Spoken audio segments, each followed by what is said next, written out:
untuk selanjutnya saya kira tawaran industri yang berskala kecil itu selalu dikemukakan, bahkan terus terang saja ini Pak Sahat hadir dan beliau saat ini bukan lagi sementara akan menyampaikannya sebagai ketua masyarakat hidrokarbon, bukan. Dan terus terang saja beberapa kesempatan mungkin sudah 3-4 tahun kita memang selalu berdiskusi untuk mengembangkan ini dengan teman-teman di ITB, Pak Sahat dan kawan-kawan termasuk dengan Esiper. Saya persilakan Pak Sahat. Terima kasih Pak Pur. Karena waktunya singkat, saya kira saya nggak perlu introduksi kepada banyak ya, memakan waktu. Mohon maaf. Jadi Assalamualaikum warahmatullahi wabarakatuh. Selamat sehat dan sejahtera bagi kita semua. Pak Samsul menarik sekali. Saya kira kami perlu bantu juga Pak Samsul. Karena model yang sama kami lagi terapkan juga di Pelelawan dan Muba. Ya. Oke. Nanti kita akan bicara lebih lanjut mengenai detail. Tapi saya kira Pak Samsul itu akan banyak kendala nanti dengan konsep yang Pak Samsul Bahri sampaikan. Oke, kalau lihat gambar ini kelihatan ini, saya lihat nih. Ini ada nama fotonya saya dapat dari Pak Gulat Manurung, bagaimana para petani itu setengah mati membawa sawitnya. Ya. Jadi yang Pak Samsul katakan tadi, apalagi jaraknya radius 35 km, saya nggak tahu di Kalimantan Selatan per kilometer berapa rupiah per kilo bawa TBS. Kalau di Sumatera Utara kira-kira 65 perak per kilogram per 10 kilo. Mungkin di sana mungkin lebih tinggi, saya nggak tahu juga. Oke, next. Terus, tolong. Ya. Halaman ya. Jadi betul apa yang Pak Samsul katakan. Memang menyedihkan kita punya petani. NES itu diintroduce tahun 77 dan sudah replanting, tapi kok sekarang yang persoalan kok nggak bisa replanting. Berarti ada yang nggak beres gitu kan. Masa demikian puluh tahun nggak bisa ngereplanting, aneh kan gitu. Orang di negara lain nggak usah ribut-ribut ke bank apa, dana sendiri mereka bisa replanting. Kok di kita nggak bisa? Berarti ada yang salah di sini nih. Oke? Kemudian Pak Rusman tadi bilang betul, tahun 98 itu BPPT udah bikin mini plan di daerah Riau, mangkrak, mati karena nggak jelas juga, ya. Jadi kami melihat ya lahirnya katalis merah putih itu yang diperkenalkan oleh ITB dan juga disampaikan oleh Presiden pada pidatonya tadi pagi, itu kita melihat potensinya sangat besar, ya. Karena satu hal yang juga tidak pernah didengungkan di luar, kita punya biaya transport bensin kita itu sama solar di Indonesia itu nggak pernah dibuka. Dihitung-hitung itu hampir 10 miliar dolar. Jadi bikin pabrik di 5 lokasi, seperti pabrik penghilangan minyak di Dumai, Pelaju, kemudian Balikpapan, terus di Cilacap, overall cost almost 10 billion dollars. Padahal kita negara kepulauan. Jadi Pak Samsul nggak usah khawatir. Ya, Anda punya itu minyak yang busuk pun akan ditampung. Ya. Nah, ini perlu kita lihat nanti bagaimana selanjutnya. Jadi kami dari Sawit Indonesia melihat ini, makanya saya sampaikan kepada majalah Sawit, ini perlu dibantu kawan-kawan ini. Mereka nggak melihat pasar, nggak melihat macam-macam. Jadi kalau sudah ada yang nekat, kita dukung Pak Samsul, tapi kita perbaikilah. Kita siap memberikan advice teknologi dan lain-lain, ya. Oke, terus ini 10 menit dikasih Pak Pur nih. Ini nggak usah lah, ini udah sampaikan tadi. Terus udah ada di papernya Pak Rusman. Nah ini yang disampaikan Pak Samsul tadi tuh. Ada agen lokal, ada pengumpul, ada broker, ada apa sehingga harga yang diterima petani itu, apalagi jaraknya jauh, mati dia, kan? Nah, ini hasil dari konsultan Diameter Consulting tahun 2015. Beginilah dia menggambarkan mekanisme channel of change daripada sawit kita sampai ke PKS. Beruntung beberapa petani sawit yang berupa plasma karena dia dekat dengan sana. Tapi itu pun mangkrak juga, tetap aja minta cari dana supaya untuk replanting. Jadi nggak benar juga. Gitu. Oke, terus. Nah, ini Pak Samsul. Saya menyarankan dari pengamatan ini bagaimanapun korporatisasi itu bagus.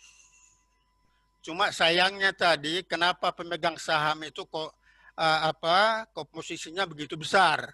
Dia punya saham. Nah, sebaiknya yang kami lakukan di Pelalawan, koperasi lah yang besar meskipun investor dari ada investor yang mau bikin pabrik.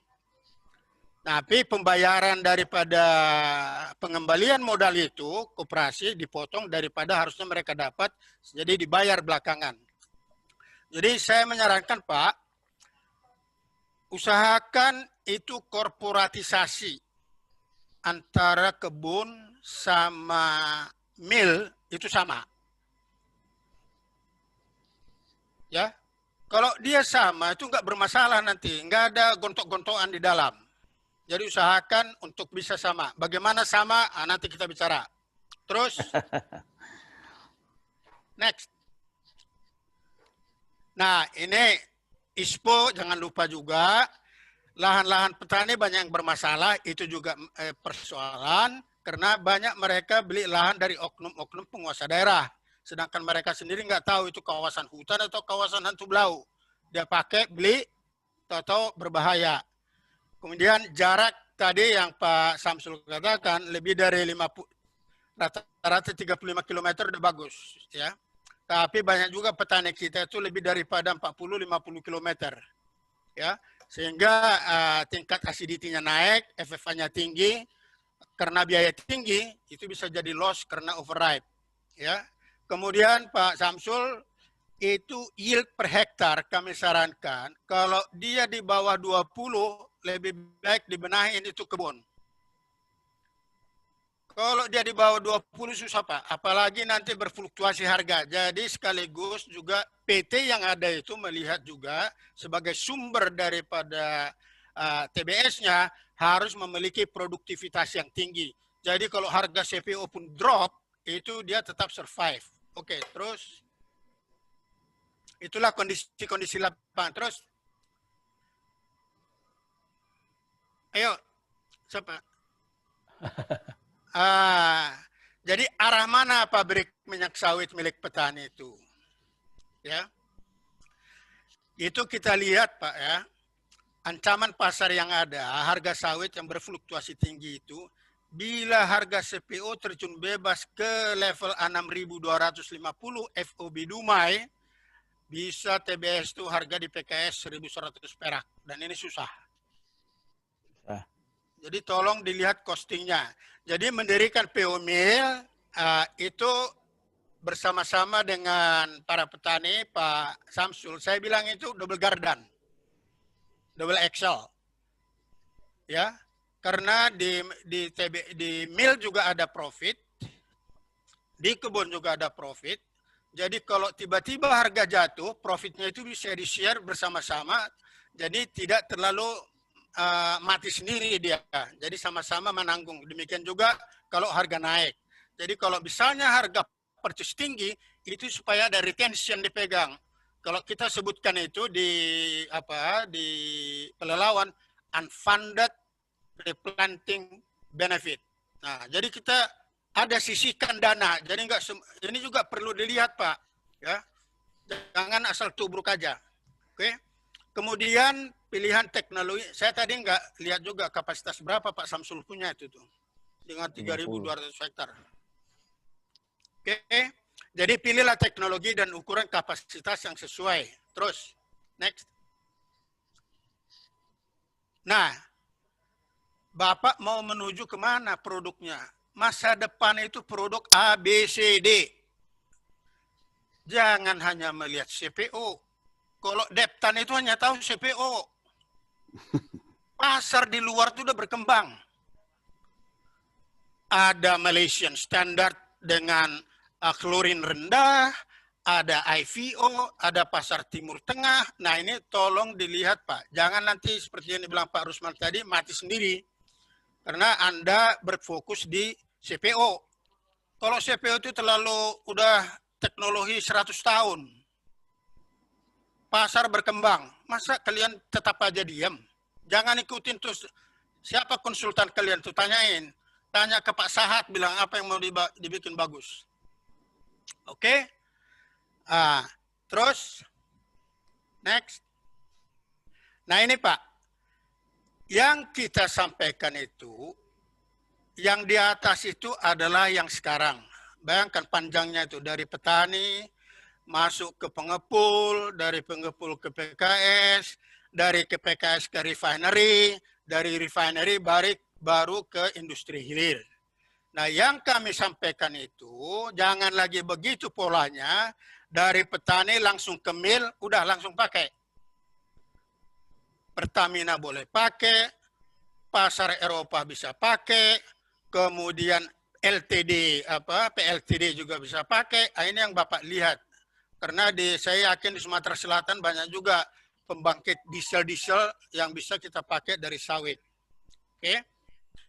Nah, ini saya bikin ilustrasi, Pak ya. Kalau dia jaraknya dalam 20, Pak, itu ongkos yang kita hitung-hitung paling 130 perak per kilo. Biaya proses, tolong Pak Samsul lihat ya. Biaya proses dari TBS menjadi CPO atau jadi PO ataupun IVO jangan lebih dari 180 perak. Ya. Kalau dia lebih dari 180 perak berarti udah nggak efisien. Nah, maka itu daripada bayar ongkos sangkut 240 perak ke masyarakat itu karena jaraknya 60 km, jarak lebih pendek juga tidak apa-apa, tambah sedikit biaya olah karena kapasitasnya kecil, itu tidak bermasalah.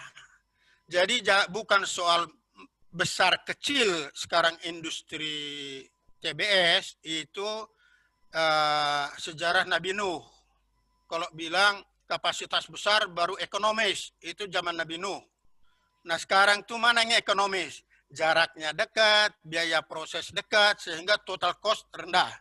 Nah itu yang perlu dilihat, bukan besar kapasitas atau kecil kapasitas. Nah tadi juga Pak Rusman bilang supaya utilisasinya semaksimal mungkin bisa dikerjakan, maximum utilization. Sehingga profit marginnya Pak Samsul itu bisa mencapai 30%. Kalkulasi kami ya. Profit di TBS, di mill itu minimal 30%. Kalau dia produktivitasnya di kebun bisa 20 ton per hektar per tahun, dia punya margin itu bisa 35%. Nah ini yang perlu dilihat. Ya. Jadi harus kedua sisi itu tolong dibandingkan. Nah, usahakan costingnya itu benar. Jadi kami menyarankan di Pelalawan sama di MUBA, pengurus korporasi itu jangan yang punya koperasi. Nah, supaya bisa dia independen.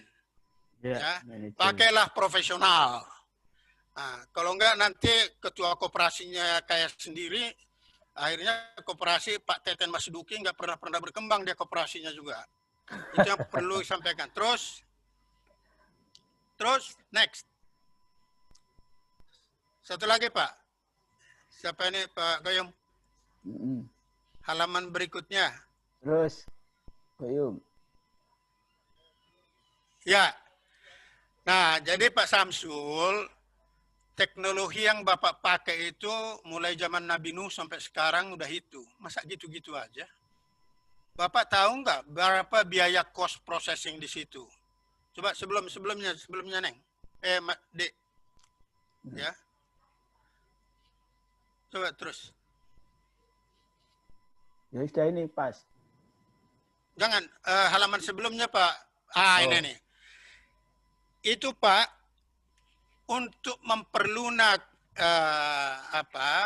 sawit itu diperlukan 795.000 kalori kilojoule, ya, kira-kira 282 kilogram steam per kilogram TBS.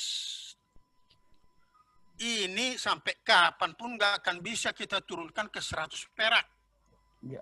Jadi usahakan Pak Samsul, proses olah dari TBS menjadi minyak maksimum 100 perak. Nah, bagaimana caranya? Hemat energi, pakai teknologi baru, jangan ikutin yang teknologi Nabi Nuh itu, yang seperti sekarang ini. Maka itu sekarang ini Pak Samsul beri sampaikan, Kemenristek BRIN sedang membuat role model. Satu di Muba, satu di Pelalawan. Ya. Jadi koperasi dan perusahaan, jadi di Muba, koperasi nggak membuat perusahaan baru, join dengan mill yang sudah ada, tapi dimodifikasi. Karena konflik, nanti ngapain lagi bikin investasi padahal ada. Nah kebetulan yang punya mau bersama-sama. Nah ini juga perlu diperhatikan di sana. Jadi jangan asal bikin mill baru. Kalau ada sudah mill yang ada, kita kerjasama, nggak perlu investasi, itu jauh lebih bagus. Nah itu dilakukan di Muba. Dan saya kira Oktober nanti Presiden akan ke sana sekaligus melihat dengan replanting yang ada di Muba. Nah ini yang sedang dikembangkan oleh Kemenristek BRIN. Jadi kalau nanti Pak Samsul perlu advice, teknologi, strategi, kami siap membantu. Dan kami sangat senang. Tadi disampaikan oleh Koyum juga, ini sudah mau lepas landas.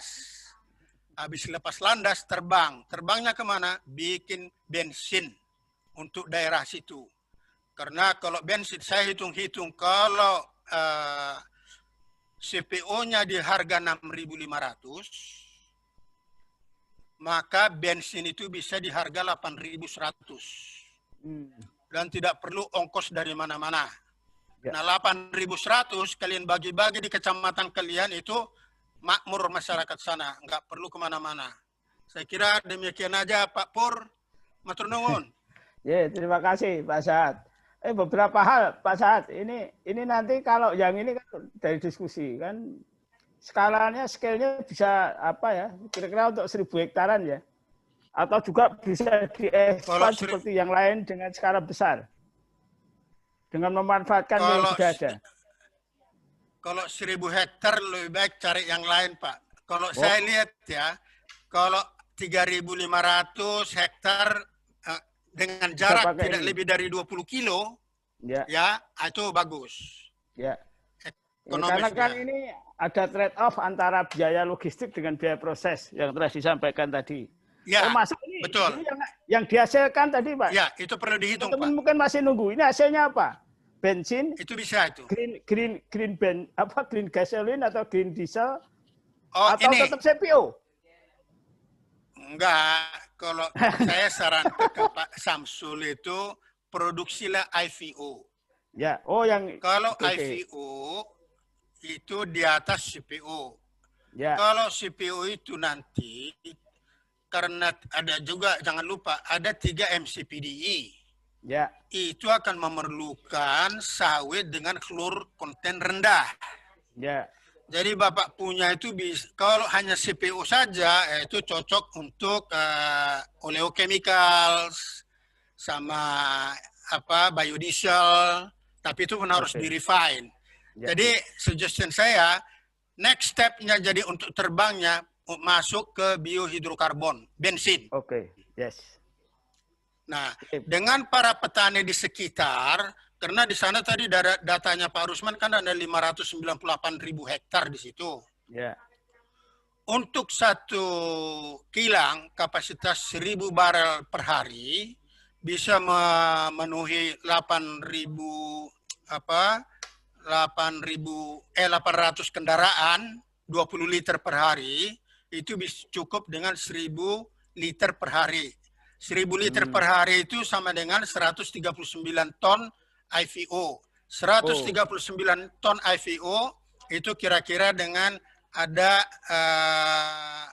90 kapasitas mil, 90 ton per jam. Nanti bisa itu Pak. Jangan khawatir. Bisa scatter aja nanti bisa. Tapi intinya begini, kami sangat mendukung adanya pergerakan ini. Inilah yang bisa menyelamatkan petani untuk tidak dibantai, sama-sama untung, sama-sama rugi. Kalau selama ini hanya petani yang rugi, mil masih tetap untung. Nah, itu janganlah. Itu Pak Samsul. Sekarang masih untung tapi lewat TK. Jadi semua tetap untung Pak, tapi mungkin untungnya bisa lebih banyak mungkin begitu. Baik Bapak sekalian, saya lanjutkan. Jadi begini, tadi Pak Samsul menawarkan inilah kami mau ke sana, tapi tetap dengan teknologi yang ada saat ini, dengan skala yang berlaku bisnis as usual seperti saat ini.